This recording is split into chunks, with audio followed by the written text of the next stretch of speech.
Hello, welcome back. Another episode of That Works vehicle. Well, it will be if I ever get the damn thing finished. Enjoy it.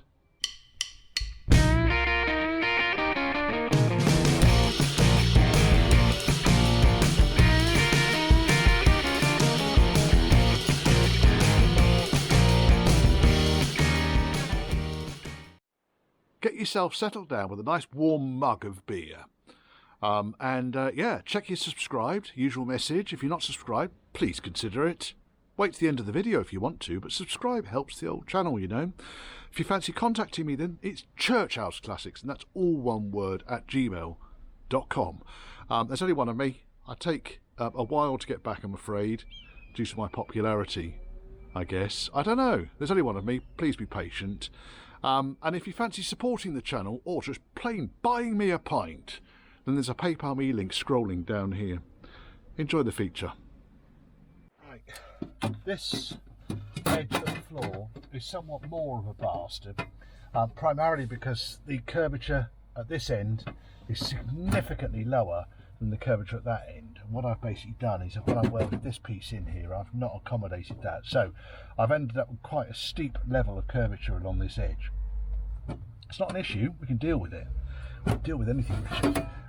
So now it's just a case of adjusting the panel until it roughly fits. And when it roughly fits, we'll put a couple of tacks in it and then we'll beat the crap out of it until it does fit. That makes sense. Should do. This is not percussive maintenance, this is percussive welding. Now, put that in there. That's not bad. I reckon if I were to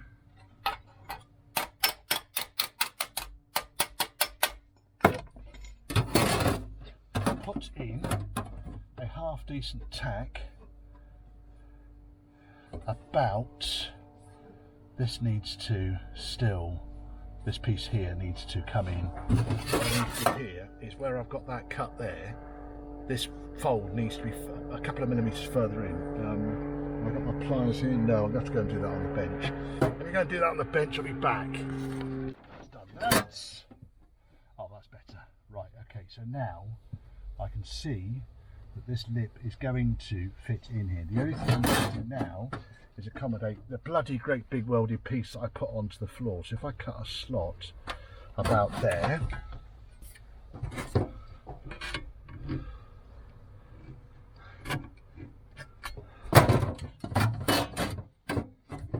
do that, then I can beat that down, you see. Right, I think it's time to stop gabbing on about this and start thinking about welding this.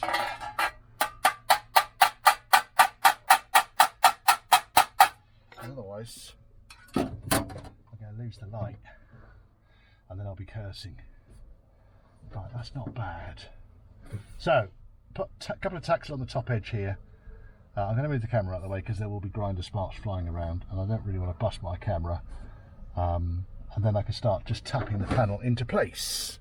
I need to find somewhere new to attach my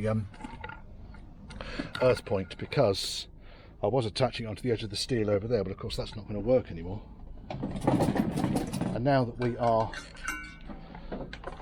GMT, or British winter time, the sun goes down at about 5 o'clock and we are currently, that'll work, we are currently, oh, seagulls are in.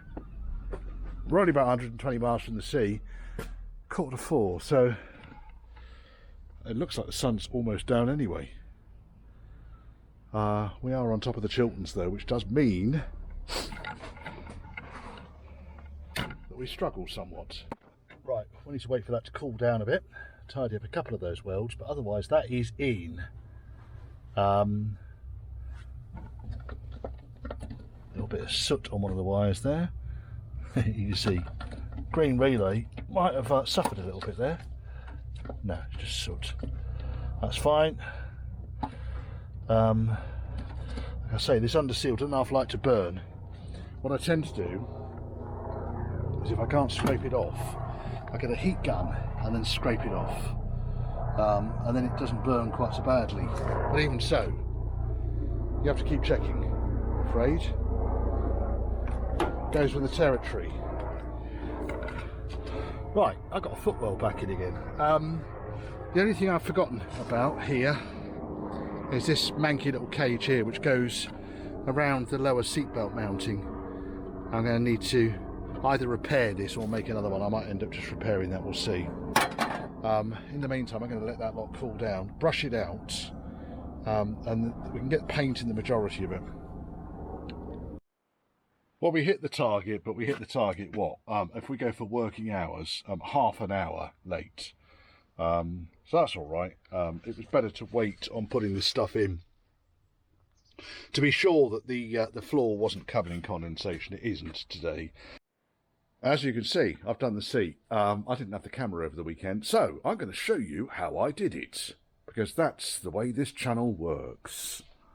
Let me just make a tiny bit of space, because that's also how this channel works, is I never am organised for any feature. Now, bench is relatively clean.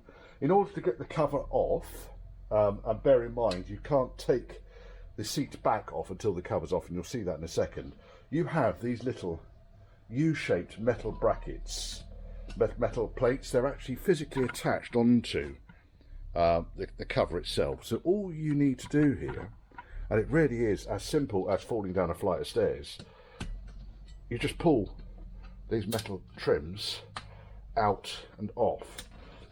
Now, that one's not going to come off, of course. There was some additional clips, just metal clips.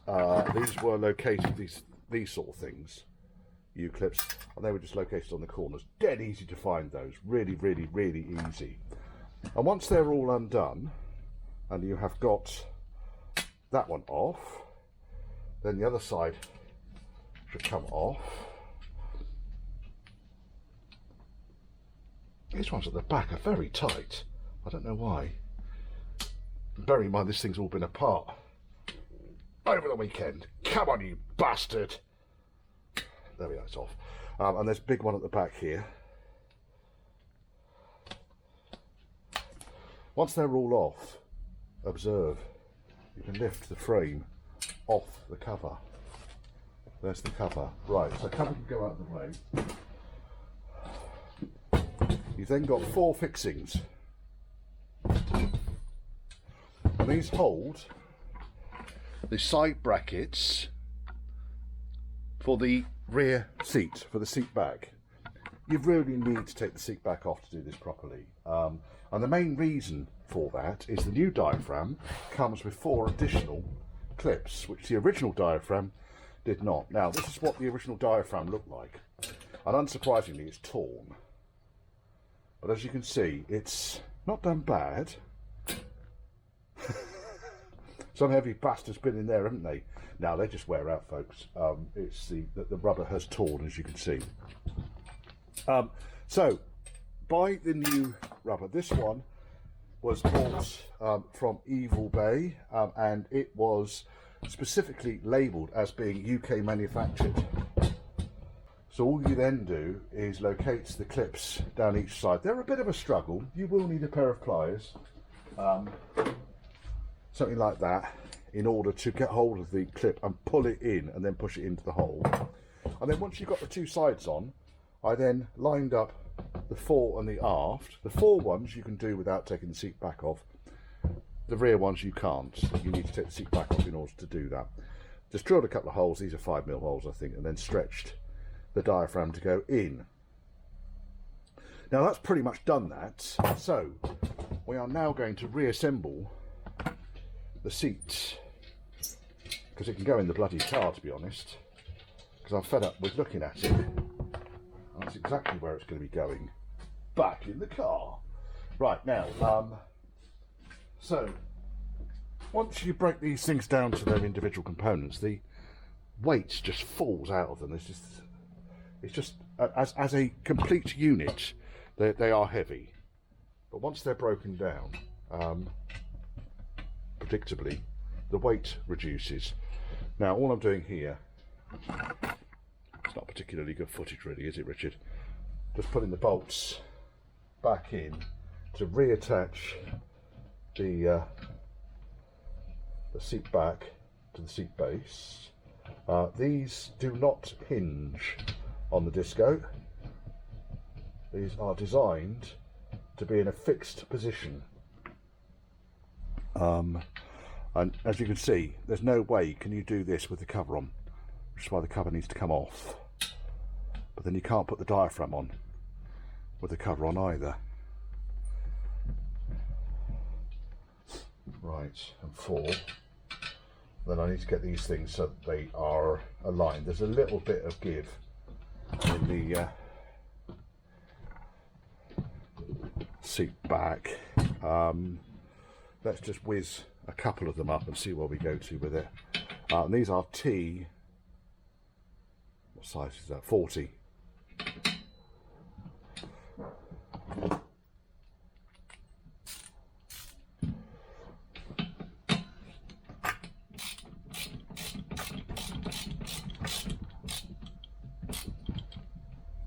Now, 3 of these were loose when I took it all apart. Couldn't tell you why. Makes no sense at all.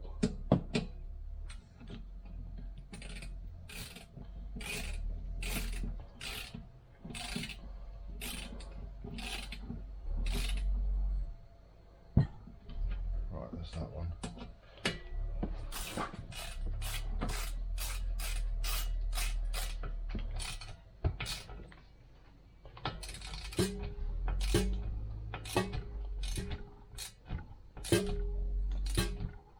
Right, that's on.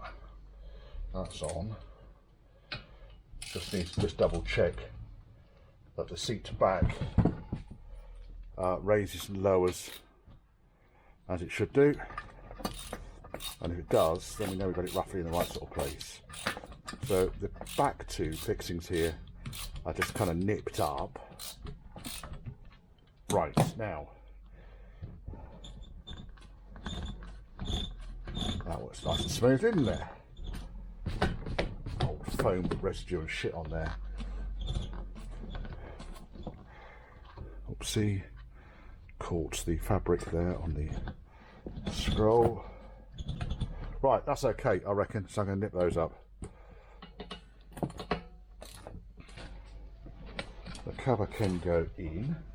It needs to, the back end needs to tuck underneath there, so then you'll need to pull the fabric through. This might be easier on its side. It actually can be an awful lot easier without you in the way. So you can go over here.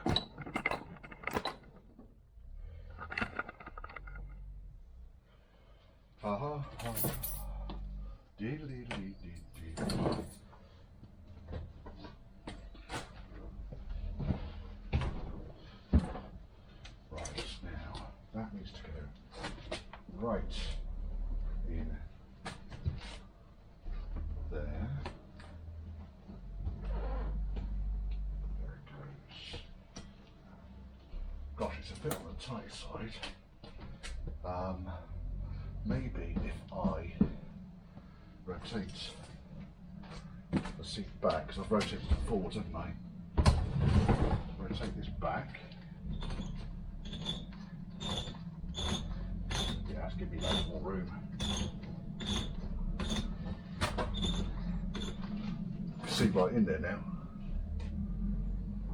And then this goes back on. That goes through there, which it does. This cover's going to get cleaned once it's all back together again. The bench was swept off, but it's not the tidiest bench in the world. We're going to start with the backest piece.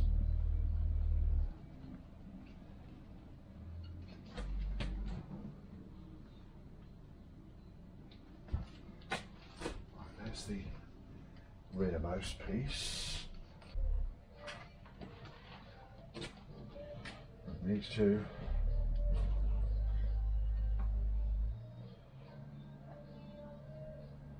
change that.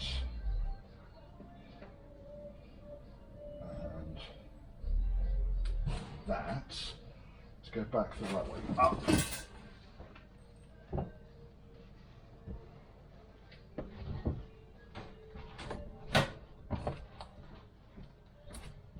Right, not bad.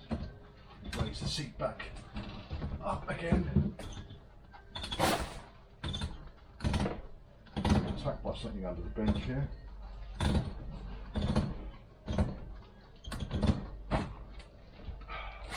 Hammer. Big attack bunny hammer.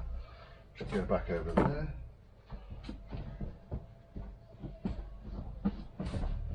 Well, it's got a bit more form to it. It's broken up there as well now. Couldn't tell you about that bit. Right, okay, so we are there with that. Now let's go on to the side now. So this side, I need to undo that, which looks like about a 10mm. Are you even looking? You are looking.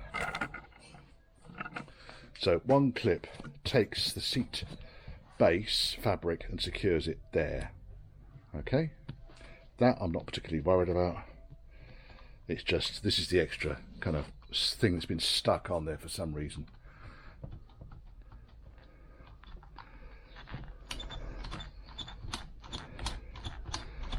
It's pulling the fabric when I adjust the seat.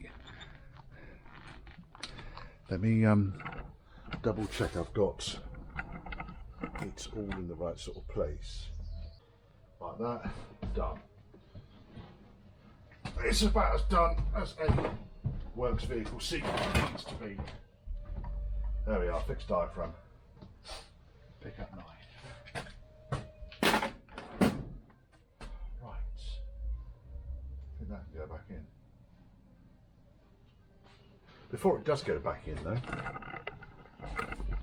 I need to, I've not finished the welding on this yet, that might happen today. I need to seam seal, and then once I've seam sealed I can drop the underlay E-bar back in. Obviously not going to put the forwards section in yet, but at least the seat can go in, the carpet can go back down again, and we can start sorting out the shambles that is the inside of this car. Fuck's sake, Richard. Kind of getting fed up with all of this stuff falling down on the floor, so I thought, you know what, I'm going to take this headlining out. It's not the easiest job in the world, I'll be honest. It really isn't. I think one of the side trims is going to need to come off completely, but this one's been off recently. It's also a little bit twisted. But while I was pulling it all down, Fanar, I don't even know why I said Fanar then. Check out Mouse Nest! Oh, check out that bastard! Fucking little rodent fuckers. So yes, stinks up here. So I just need to get the rest of this headlining out really. I'm fed up with looking at it. I'm fed up with it getting my hair sticky. And the headlining's not going to go back in again until I've done the side windows and so forth. So once it's out, it's out. Absolutely fucking revolting job. But it's out. Now, it's actually quite a robust bit of kit, this. So I'm rather hoping that I'll be able to recover it. Before it gets recovered, all of this brown shit needs to come off. And it will be in a sticky layer. So you've got to find the edge of where it was originally glued on like that. And then pull it off. And there you see, that's the backing. That Hessian stuff there is the backing for what it was originally. Otherwise, if you stick the new headlining straight onto this brown stuff, it will just fall down again in no time at all. So that's going to be a fun job. Not for now, for now. Right, okay. At least I'm not going to be pushing my head up against that rotten fucking shite anymore. Right. And seats back in. And I'm happy enough with that. Now, all of this shite that's for the rear seat passengers. So rear courtesy light, whatever that is there. Probably sunroof buttons, I don't know. And then these funny baskets. They're all held on like this. Look at that. That looks pretty straightforward. You've got this fucking mouse detritus everywhere. It's because they've been nibbling little bastards have been nibbling. Not mice here. Fair amount of it, look. Anyway, that's where the mouse nest was. Little bastards. So what I'm going to do is I'm going to undo all these nuts. Are they nuts? They are nuts. They are little nuts. Looks like they go on the back there, and then the panels fall off, and I can start stripping this this headliner off. It's quite a rigid. It's a very rigid backboard. These are way thicker than the Range Rover Classic ones. But it'd be nice if I could get it recovered and back in, but it's not essential, it's not urgent on the list of jobs to do. In fact, I might want to get things like the window rubbers done before I put the headlining back in. So the headlining can be stored somewhere nice and safely, a container or two. But yeah, I thought I'd show you that because I was wondering how they came off. It's all this stuff. Well, it's going to come off now, isn't it? Right.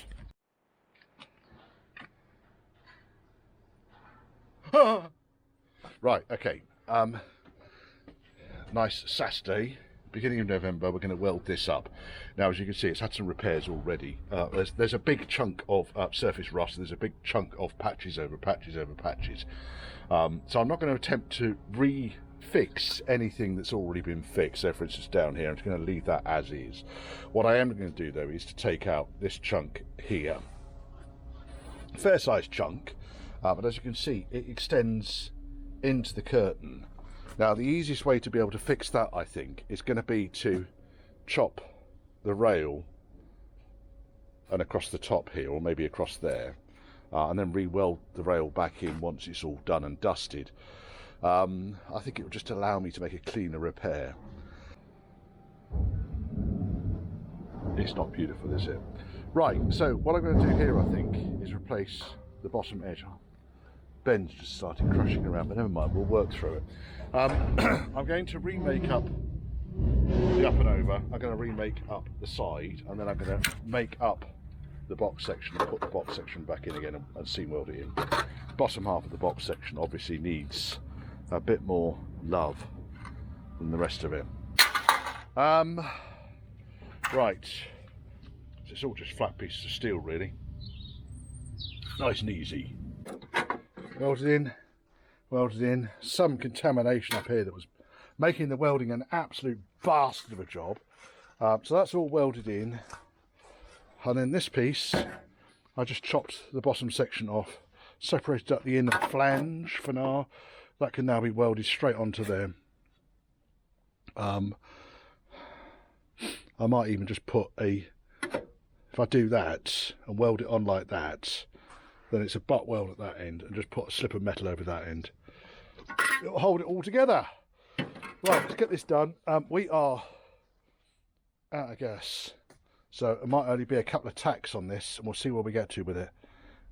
Pain in the arse, run out of gas again. Cretin.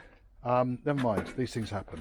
Right, what I do need to do is to work out, I need to drill a couple of holes through on here, which I'm going to weld through,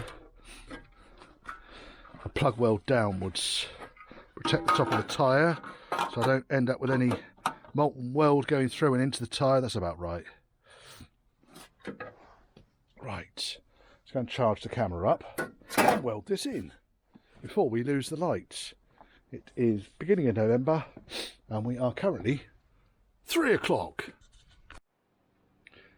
Just about held out on the gas to weld that piece in. Tidy up those welds, and I think we're pretty much done. I might just have to adjust the top panel a little bit. There's a bit of warpage going in there, but nothing serious. Tidy the welds up, paint the fuck out of it, and then the loom can go back in. Sort all this mess out down here as well. Right, coffee I think. This is the bracket that supports the header tank and also the electric fuse box, the engine bay fuse box. And if you remember when I pulled this thing apart, it had a hulking great rusty hole round here. Now, when I started probing into it, I just thought, you know what, let's just weld another piece in. So that's happened, and now the rest of it's been de-rusted, and that's more or less ready for a lick of paint. Then what I'm going to do, well, I need this thing done, and we're going to get really cold this week as well, so the temperature's going to drop by 10 degrees. So I really want to get this thing so that it's more or less on the road, and that is my challenge for the day. Realistically, I'm going to see if I can do it without taking the brake master out. The brake master needs changing because it is leaking. I need really jack it up, support it on the stand, get the wheel off. So you like to see how I do all this shit? Well, we've chopped out the trailing edge of the inner wing. I can make that up later. I've taken out a big lump of the floor. I'm going to see if any of this is any good whatsoever. I might need to do away with that rib. Luckily, there's no spot welds in this area, so I was able really just to separate it. There's the evidence. No spot welds. Just a couple at the top end here. So I'm going to make up the repair panel around this chunk I've chopped out and weld it back in again. Now, we're going to have some challenges around the rubber where the loom goes through here. So I'm going to have to do that the best I possibly can. I'm going to need to get the belt sander up onto this piece here, because obviously I need to be able to weld that, and I'm going to have to weld it from down under, because I don't really want to immobilise the vehicle by taking all the brakes out of it, and I think I can do this from under. And then once I've got that piece at the top edge, then we can get the rest of the footwell in. So the idea would be to replace the footwell in its entirety, and then close in the inner wing and this edge piece here, which is a bit of a shambles, isn't it? Excuse me. Right, so Bob Fleming again. So spot weld, spot weld, spot weld. So I might actually take these spot welds out here and just see if I can take this piece off, because then I can make that up, make that a bit tidier than it is currently, and protect the bulkhead side rather than anything else. Not too scary, is it? Right, I think the best way to start this is to weld in an extension from the top section there, which you can see I've ground back. It's now held in with clamps. I'll show you from the inside.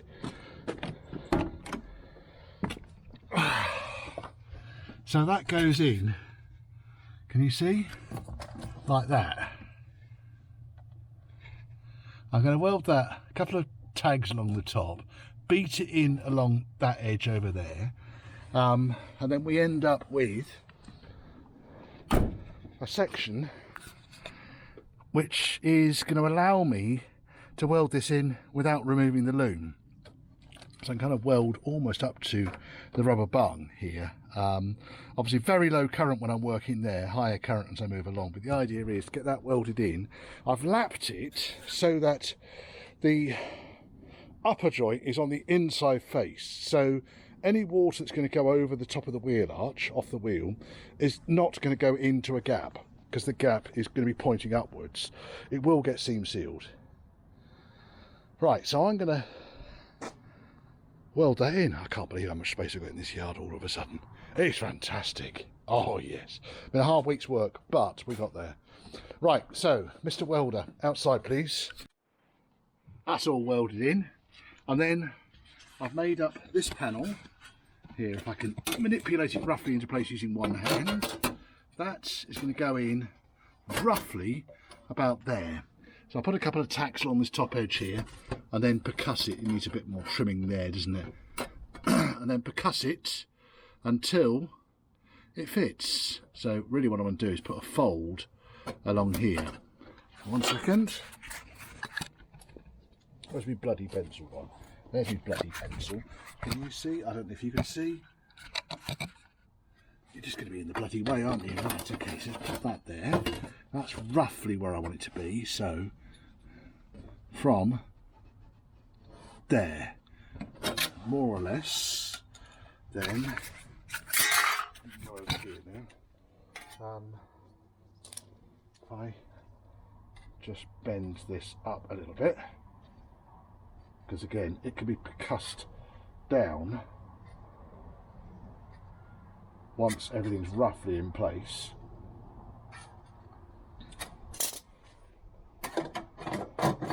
Yeah, that'll work. And then we need to work out then how we're going to close in these two flaps, and I think that's pretty much how we do that. Right. Okay, next I just need to drill a couple more holes down there so that I can plug weld those, and I can weld this in, and then I can repair this bit, the closing edge of the inner wing, which I just really want to close in just to stop any dirt and detritus and so forth coming up. That's going to be fairly straightforward. And then paint it. And then the front end can go back together again. Oh, there is one thing I have forgotten. While I was down here, I noticed it. The floor supports have disappeared. They've obviously been taken up. So when I say floor supports, they are these chappies.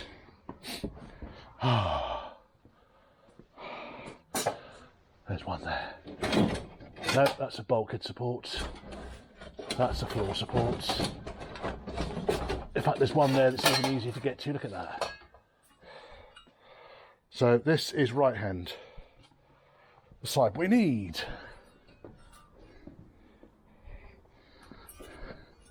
And that chappie needs to go in there. Like that. Just supports the leading edge of the floor. So that'll need to happen, but let's get this thing watertight first of all. We've more or less, we've seen the end of the day. As you can see, I had a minor explosion there on the stone guard, but it's all in. It's stone guarded as well. The reason I had a struggle with the stone guard is because my Schutz gun was bunged up, because I didn't clean it out properly last time. So when I put, like I normally do, when I put my finger over the nozzle on the end, it just basically blew the can up. Even though the vent hole was still open on the top. I didn't go berserk with it. Anyway, there wasn't much left in it at all. So cleaned the Schutz gun up, and now really this can get assembled tomorrow. Get this front end together. What I do want to do is paint this bracket that I've got in here. So that's going to get painted now, and hopefully that will then be dry for tomorrow so I can assemble.